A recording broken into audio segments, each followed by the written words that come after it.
Oh, come on, Gertz. She's just like chitty chatty. She just needs a little ear rub, and then that won't be enough, and she'll yell again, and she'll appear on the pod, and this is just the way it is always.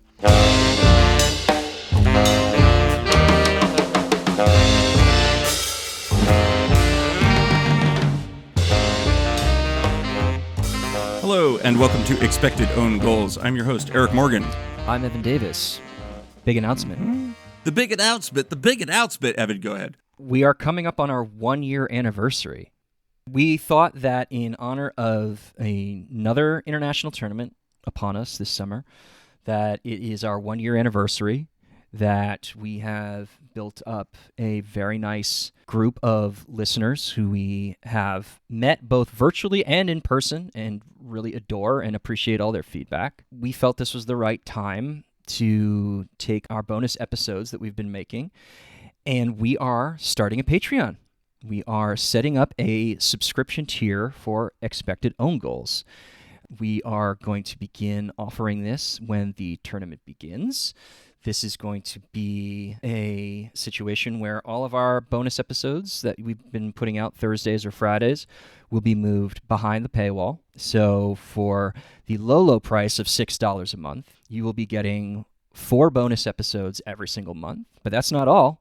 You will also be getting access to our brand new Discord, which we're going to be launching for the start of the tournament, to give you guys a place to hang out, chat with us during games, in between games. And we are going to be doing a couple of alternate stream live watch-alongs for US games that will be available only to our subscribers. I'm excited. We have a lot of fun stuff that we want to plan for those of you who sign up for this Patreon. And if you sign up now, if we decide that we want to create new subscription tiers at slightly higher prices for more content, well, if you are a founding subscribing member, you're going to get that stuff for free, and your price will not go up. And what are we calling our founding members? Well, this podcast began because we loved Sam Coffey and felt she was not being respected. And so it's only appropriate that at $6, you would become a deep lying playmaker for us. You would become one of our deep lying playmakers, a position that both Evan and I think is crucial to the success of any team and contributes both to attack and defense. I can think of no level better titled than becoming a member of our deep lying Playmaker network. You contribute in all facets of the game. You are crucial members to the success and health of this little franchise of ours, and we would be honored if you would join us for this crazy ride that we've been on and will continue to be on. Come July 25th, you can become a founding Deep Lying Playmaker subscriber to Expected Own Goals. It's been really rewarding. We have listeners on all continents, in many countries on each of those continents. We thank you so much. This is a really global game. We love the idea of a truly global community participating in the appreciation for data and analytics-based look at women's soccer.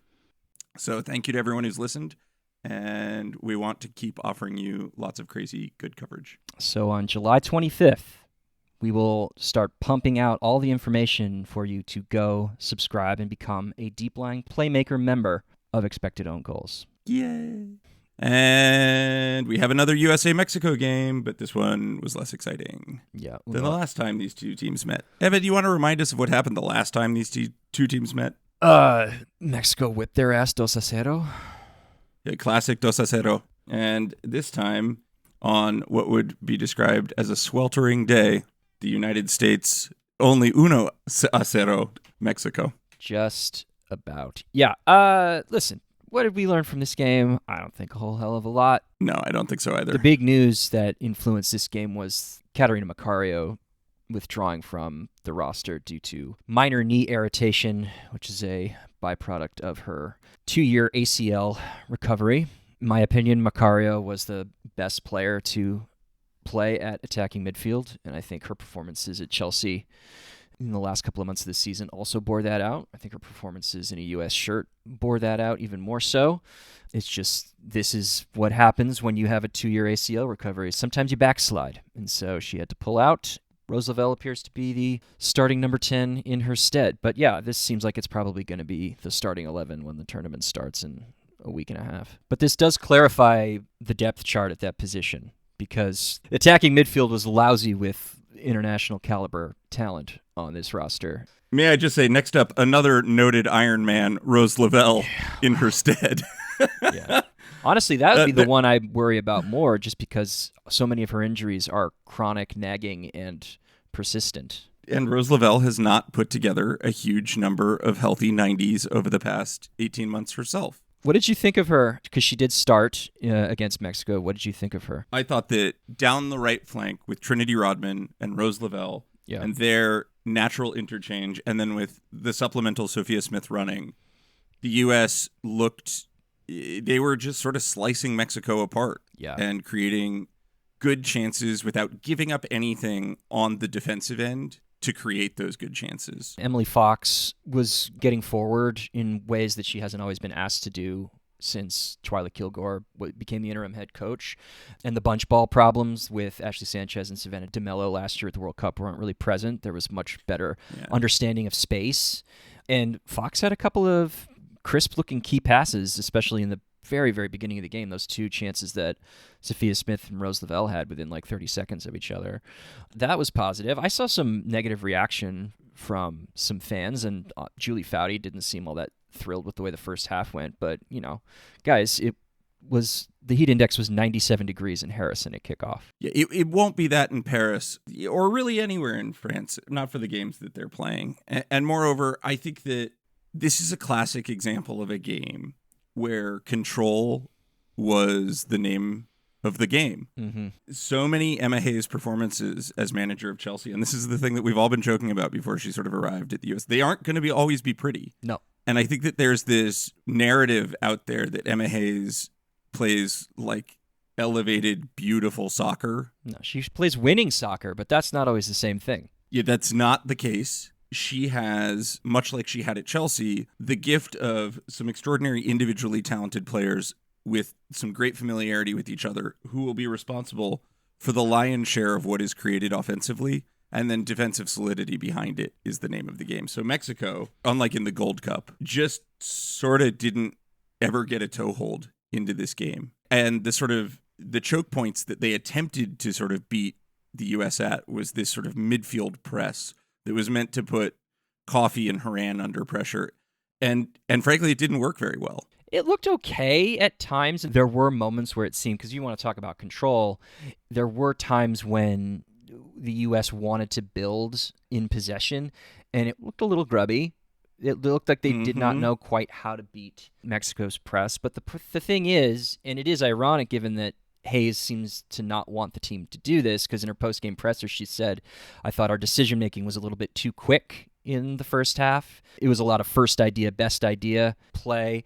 But ironically, a lot of the U.S.'s best chances came in transition, because this is sort of like how their attack, given the personnel involved, can be so deadly. And Hayes doesn't want them doing that for 90 minutes. And I do understand the logic to a certain extent. You don't want them burning out, because playing Germany and Brazil and potentially Japan in the Olympics is going to be a very tall order, and you're not going to be able to hit teams in transition and not have to worry about them getting you when you run out of gas in the final 20 minutes. I get all of that. But when it was Horan, or if it was Naomi Girma, who had a lot of really nice looking long balls over the top, and it was Rodman and Swanson and Smith all finding ways to combine with each other in a high tempo, that's when they looked most dangerous, in my opinion. Even in the first half, when things were not maybe their cleanest.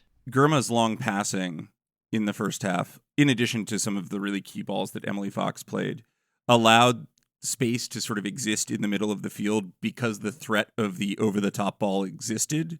Sort of, it's like one thing unlocks the other. We talk about this a lot.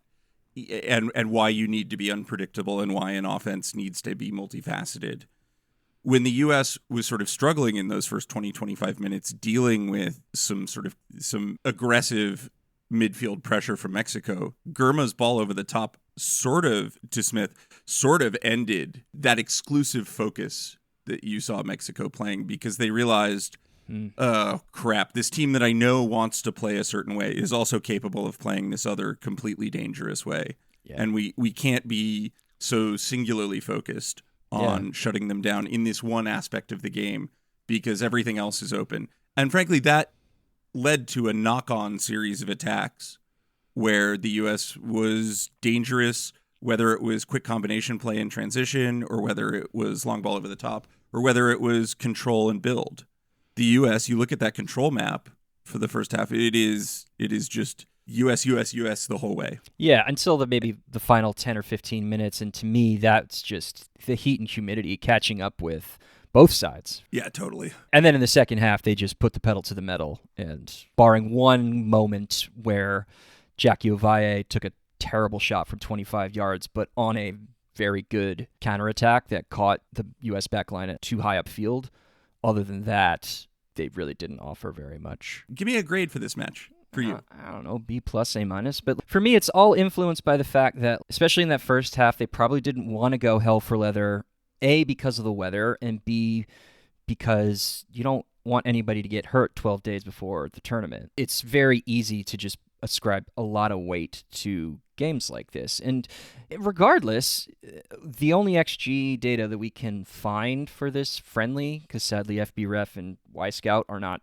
tracking these friendlies, is a website called footystats.org, which is primarily a betting site. Their XG methodology is a little bit opaque, so maybe take these numbers with a grain of salt. But according to them, the U.S. won the XG battle by more than an XG. It was 1.7 to 0.6. Did Mexico really generate 0.6 XG? Probably not.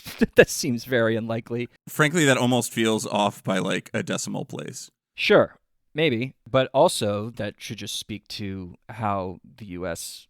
isn't giving up anything. And 1.7 XG from the U.S. feels kind of plausible. I mean, they had 9 shots inside the box.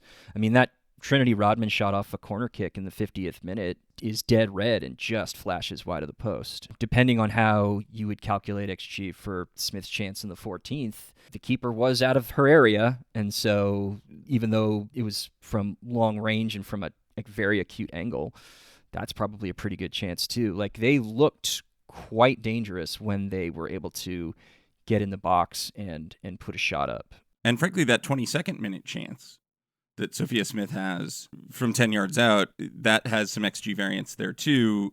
That ball is just a hair behind from Rodman, or Smith is there a hair early, depending on how you want to see that. Yeah. But it's a great chance that sometimes just gets saved. The transition combination work up that right flank is like what you want to see this team do in order to break down low blocks. One of the comments I know that we both bristled at that Julie Foudy made in the first half in the commentary is just about finishing efficiency. Long-term listeners of this podcast will know that we have dubious belief in the reality of finishing. That said, we don't disbelieve the reality of chance creation. And Sophia Smith was just time and time and time and time again finding herself in dangerous positions, putting herself in the right places to score, and ultimately ends up scoring on not one of the best chances she has during her game, but she created what? On the eye test alone, she put up 6 good-looking chances, 5 of which were inside the box. And many of them after intelligent little cutbacks or smart runs or just kind of all the striker stuff you want to see. Completely. And she put away one of the harder chances that she got, which felt like, again, why we like XG. It felt like that shot's result was the cumulative effort of everything that had come before it, or represented the cumulative effort of everything that had come before it. Yeah. Was it the best chance? No, it wasn't, but she put it home. Emma Hayes, in the post-match presser, said that the team needs to put more shots on frame, which also echoed what Foudy said about the first half. But, I decided to take a look at this, and it's not apples to apples necessarily, but I looked at the past season at the club level of good teams playing each other. It's who you're thinking of in your mind coming out of Europe. And then for the NWSL, I put in everybody except for Utah and Houston, since the level of competition is so much higher in the NWSL. So I just looked at games where those teams played each other in their leagues, and for European teams folded in the Champions League as well. On average, when good teams at club level over the last year play each other, the team puts up about 4.5 to 5 shots on target, and 36% of their total shots end up on target. Yesterday, the U.S. put 6 shots on target, and about 35% of all of their shots were on target. They played like a good team playing a good team. 0.06 goals per shot, 1 goal from 17 shots. Yeah, that's not efficient, but you can't actually control that as much as I think people think you can. Was the attack playing like Barcelona versus Sporting Huelva? No. But also, Mexico is clearly quite intent on turning this into a grubby rivalry where big, good chances are not going to be available in bushelsfuls. And the U.S. still outplayed them convincingly. In 97-degree heat index weather. That's the big thing for me, which is to say, this is one of those games where the U.S. flat out outplayed their opponent. The score didn't look great, but I think if this game ends 3-0 on exactly the same chances, the narrative is different. Completely, yeah. The chances were there for this to end 3-0, and when you put up 1.7 non-penalty XG, you're going to have some 3-0s and you're going to have some 1-0s. But the performance, beating your opponent by over an XG, is a sustainable one, and one that you can feel pretty good about going into a major tournament. And frankly, this is 3 games in the Emma Hayes era, 3 shutouts, 3 pretty one-sided victories. No massive competition just yet, but no scrubs either. Mexico in particular, I continue to be impressed by on a sort of player-by-player basis. I mean, just got Jackie Ovalle, man. Like, unbelievable. You've watched probably a little more Jackie Ovalle than I have, but the Jackie Ovalle I've watched, it's one of those that I'd be sending a scout to watch a fair amount more of her. Well, the problem is, Adriana Terrazas told us this, is that Ovalle's had offers from Champions League teams, and she turned them down because she wanted to stay home. I respect that for her as a person, but man, with regard to the development of her as a player and also her potential earning power, simply through sheer exposure, God. She could tear the Champions League up if she wanted to. Yeah, I'm kind of like, hey, Houston, Monterrey is not that far away. Yeah, San Diego, LA, Houston, yeah, all 3 of them. Who could really, well, I guess all 3 of those teams actually could really use a Jackie Ovalle. But hey, guys, there's a Jackie Ovalle out there who you might just want to like follow up with in case there's some potential interest. No, she again was a real bright light in this game for me. Let's talk about stuff that you saw that you felt really did work and you felt really didn't work. What really did work for you? If you were to name like 3 things. I mean, I feel like we've kind of hit on what we thought, quote unquote, didn't work, which I think deserves quotation marks. Naomi Girma looked great on both sides of the ball. That one dangerous transition that Mexico had in the 51st, Ovalle is forced to take a 25-yard shot because Girma and the rest of the back line, even though they get caught out, close down the attack almost immediately. And Girma just swallows Camberos up. So when she passes out to Ovalle doesn't have room to move in closer. Thought Coffey had a good game. Nothing super flashy from her. She's going to have to watch yellow card accumulation in the Olympics. I mean, a really smart yellow that she took, but one of those that you kind of get one in the group stage of those. You can't use it every game. I was just like, oh, you know what? Flag that for her. I think Swanson had a really, really nice game. Really? I felt she was out of sorts for part of the first half and then sort of found her way, but she was forced back a lot. I think that's true. That's a byproduct of that midfield press from Mexico, identifying like who is the primary progression danger once you move into the attacking half. So they keyed in on her. They also just didn't have the stamina or the legs to keep it up. She had a great shot from a Sophia Smith through ball at the beginning of the second half. She's the one who feeds Smith for the goal in the 64th. She is sort of the linchpin if you think about Swanson, Smith, and Rodman, if not as a flat front 3, which they never really play as a flat front 3. If you think of them as a triangle, it's Swanson who is sort of the base of that triangle and unlocking the runs. Yeah, and Swanson on the left is naturally going to do a lot more interchanging with Smith, and Rodman is going to stay a lot truer to her right side. Asymmetry there, and I just felt like there was sometimes maybe 5, maybe 10 yards apart that Swanson and Smith found themselves that sort of denied us some interplay during some phases of play. I am really picking at a nit here. I'm not upset with any of this, and nor do I have any sort of skepticism about the long-term viability of what just popped into my head as a possible name for this line, SSR. I love it. SSR, I love it because it combats my depression, this front line. combinations through the middle. This kind of goes back to the Lavelle thing, where Lavelle, I think, was at her best when she was playing hero ball, but that isn't necessarily the thing that you ultimately want in the center of the park, linking both lines. Like, she just had this massive superhero dribble in the first half to create a chance, which, like, looked cool, and she, again, as you say, looked threatening on the right, interchanging and combining with Rodman and Fox. I'd just like to see more central creation, which I think Jaden Shaw will just give you more of. Yeah. Do we want to talk about the fact that Korbin Albert was booed yet again? If the team is upset about it, or if Korbin Albert is upset about it, like, I do not know what to tell you. You have still refrained from taking real accountability for your actions, so this is just going to keep happening. And it is well within the rights of every person in that stadium to boo your ass.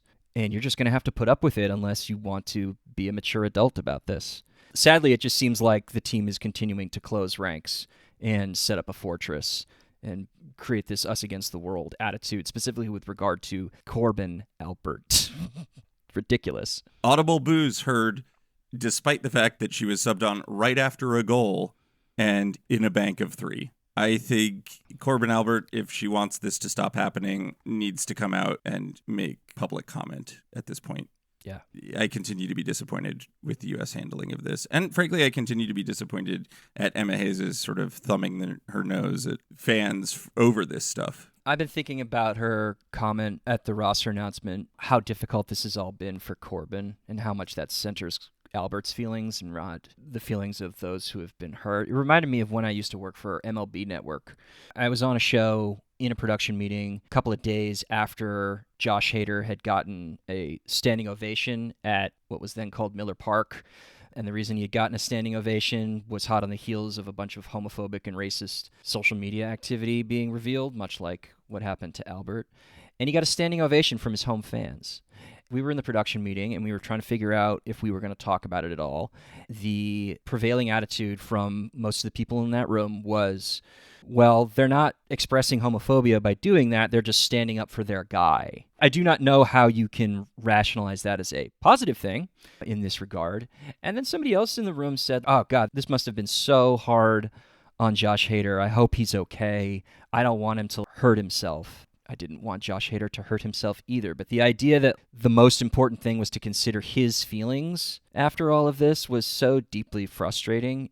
I was even more frustrated with myself because I didn't immediately say in the meeting, hey guys, I'm queer. These comments indicate to me that I don't belong in this community. I don't have value and I don't have worth. Why isn't that just as important, if not more important, than Josh Hader's feelings being hurt because people were upset he was revealed as a homophobe?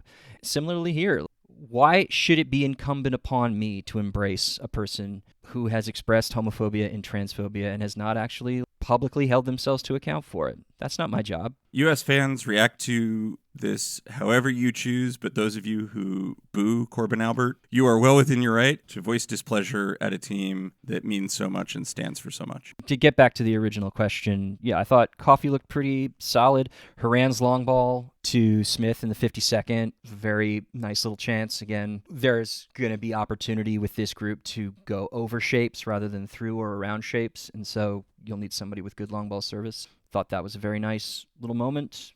Yeah, in general, I thought it was all fine. I mean, maybe Neiswanger didn't have the best game I've ever seen her have. No, she didn't, but also defensively serviceable, still figuring her way out in the Emma Hayes world of it all. But it's not like Jenna Neiswanger isn't still a very good left back. If the Sands are fluid at any positional group in this roster right now, it's still fullback, and we've talked about it before. Kruger, Fox, and Neiswanger all offer you different things. They will have strengths that will cater to different opponents. Hopefully, Hayes recognizes that and is willing to cycle them in and out, because I don't think any of them is in ink for me, but all should get a start at some point. Let's wrap this up and talk maybe own goals, because I want to own an own goal. You want to own an own goal? Well, I mean, just an oversight more than an own goal. Okay. I want to acknowledge that while I was being a little pig-headed in selecting my five-a-side team and decided I needed an attacker, I wasn't clever enough, and I think it was pointed out by Trev in DC, listener and follower of this show, that we had talked about Tara McKeown, and I still did have a Washington Spirit spot to snag. And McKeown is a converted striker. And that would have been a very, very clever selection for my five-a-side team. And McKeown has been really good in the middle of a very good Spirit defense. And we talked about it in preseason, has sort of filled the Sam Staub-sized void as best as one could without announcing themselves as a full Sam Staub. Yeah. I think McKeown would have been a great selection and is a better selection than taking Sentner with my fifth pick. So own goal to myself for trying to make an argument that I didn't need to make because Tara McKeown existed. Yeah, I love that. I love that for you. Yeah. We're going to be back on Thursday to discuss the second and final game for the U.S. women's national team before the Olympic tournament starts against Costa Rica. See if anything really gets shaken up with regard to lineup, tactics, style, ideas. Who knows? But until then, be sure to rate, review, follow, rate us 5 stars if you're going to rate us at all. Please tell all your friends about us who love women's soccer and your friends who don't love women's soccer, frankly. We're a big tent.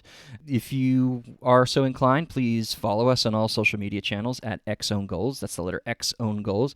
And if you believe we've made an own goal, email us at expectedowngoals@gmail.com. That's the letter expectedowngoals@gmail.com. Until Thursday, folks.